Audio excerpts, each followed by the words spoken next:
Les croyances africaines face aux défis de développement qui attendent le continent africain. Le thème est au centre de cette conférence de presse animée par Goura Abdou Azim, prêtre vaudou venu du Bénin. Aujourd'hui, le mystique, qui se définit également comme guérisseur traditionnel, dévoile ici sa science, le vaudou ou encore le vaudouisme.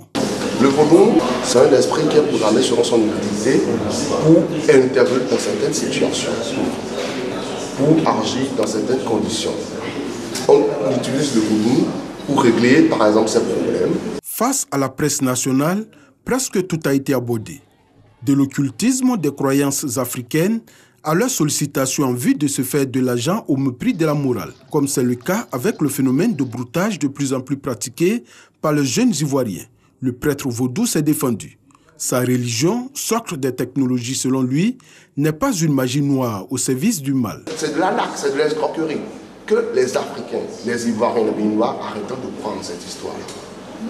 Parce que si celui qui vous fait l'argent a vraiment ce secret, il ne vous le donnera jamais. Ceux-là qui courent pour aller dans le vaudou ou pour aller prendre le vaudou pour prospérer des affaires, ils n'ont qu'à plutôt chercher quelque chose de concret qui pourra les guider et qui pourra les structurer de comment faire leur business pour ne pas avoir d'ennui après. Quand vous forcez la nature à vous donner ce qui ne vous revient pas, tôt ou tard vous reprendra ça. Le vaudou est originaire de l'ancien royaume du Dahomey, actuel Bénin. Fortement pratiqué au Togo également, il s'est popularisé dans les Caraïbes et aux Amériques par le biais d'esclaves originaires de cette partie de l'Afrique. Malgré sa popularité, on continue de l'assimiler à une pratique immorale et nuisible.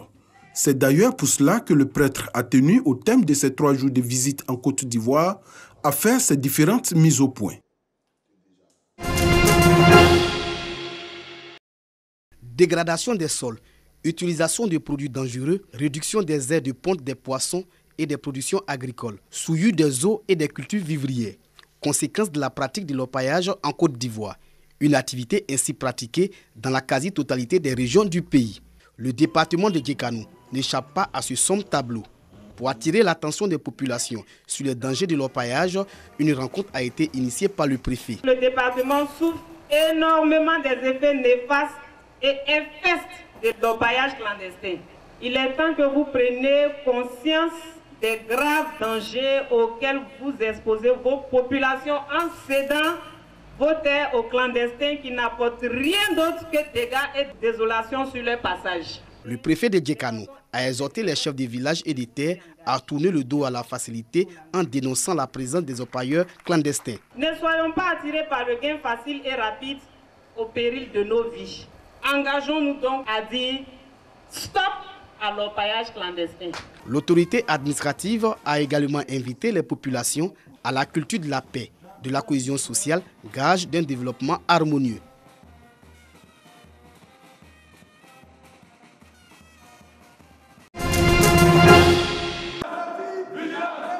Voici le nouveau secrétaire général du collectif des étudiants des grandes écoles et élèves de l'enseignement professionnel et technique de Côte d'Ivoire, CEJAPSI. Étudiant en ingénierie, option audit et contrôle, Bini Kwaku Davi prend les rênes du CEJAPSI avec une vision et des objectifs clairs. Je compte, vu un peu l'état des lieux qui était fait au niveau de notre structure, je compte reconstruire le CEJAPSI et repositionner le CEJAPSI afin de gagner des combats pour nos camarades étudiants. Reconstruire le CEJAPSI, c'est de toujours continuer à implanter nos sections sur tous les territoires nationaux, pour ne pas dire être représentatif, afin de faire porter en tout cas nos besoins auprès des autorités.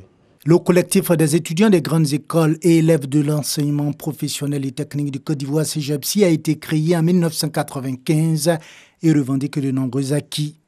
Les meilleurs acquis, c'est permettre aujourd'hui que les soutenances de nos jeunes étudiants des grandes écoles se fassent surtout dans de très bonnes conditions. À l'époque, nous avons bataillé pour permettre que les étudiants des grandes écoles puissent être pris en compte dans la répartition des chambres en cité universitaire. Nous avons veillé avec le ministère pour la réinsertion des étudiants des grandes écoles après leur formation. À l'issue du 8e congrès électif de cette organisation estudiantine qui a eu lieu ce samedi à Trècheville, Bini Kwaku Davi prend la tête du CEJAPSI et promet de lui donner un nouveau souffle.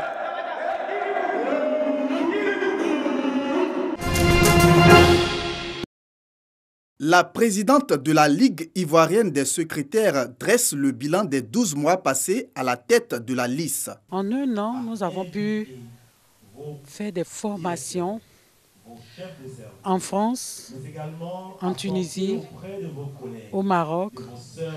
Nous sommes allés au Burkina Faso où nous avons eu une réunion statutaire avec tous nos camarades de la FAPROSAD. Et à l'intérieur du pays, nous avons fait une formation à Bassam. Nous avons également fait une autre formation à Yamoussoukro. Et nous avons organisé avec d'autres structures des dons aux enfants orphelins de Côte d'Ivoire.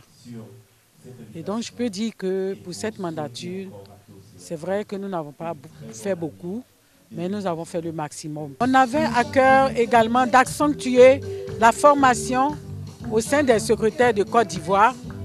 Et nous avons organisé un grand salon qu'on a appelé Salon international du secrétariat. Nous sommes à notre 3e édition. Un bilan positif selon les secrétaires. Toutefois, elles souhaitent une revalorisation de leur corporation. Oui, pour le bilan, nous disons que Mme Assalé est à pied d'œuvre pour vraiment faire évoluer le métier de secrétaire. Tout à l'heure, vous l'avez entendu, elle disait qu'elle est en train de travailler pour qu'aujourd'hui, nous changeons d'appellation, que nous soyons des assistantes au lieu d'être des simples secrétaires. Donc je pense que le bilan est positif et nous nous mettons avec elle pour l'aider à avancer dans ses projets. Les rassurant quant à la doléance émise, Catherine Assalé en a profité pour annoncer la célébration le 14 avril des 40 ans de la Ligue ivoirienne des secrétaires, dont la première présidente fut Alexis Gogua. «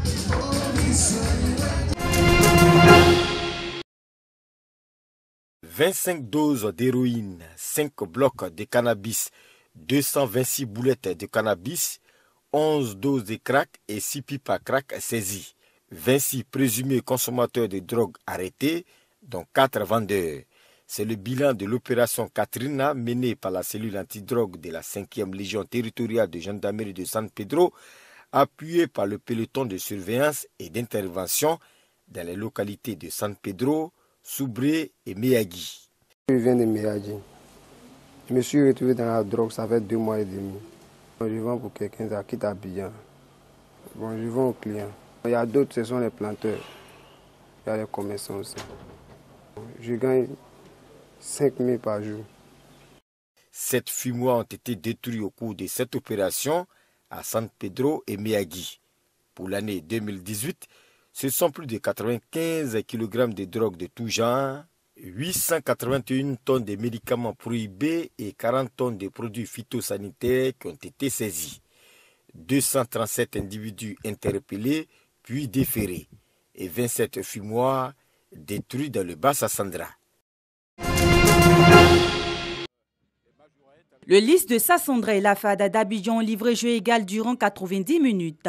Bien organisé dans ses lignes, le tenant du titre, la FAD en blanc, a tenu son rang de meilleure défense. Du côté du lys de Sassandra, Nguessambi et Brou Manassé se sont signalés aux 55 et 59e minutes par des frappes non cadrées. Mais à la suite du temps réglementaire soldé par un nul vierge 0-0, le lys de Sassandra et la FAD d'Abidjan se sont départagés au tir au but 7-6 au profit du lys de Sassandra. Une victoire qui permet au promu de Ligue 1 de gagner le premier trophée de son histoire dans la compétition.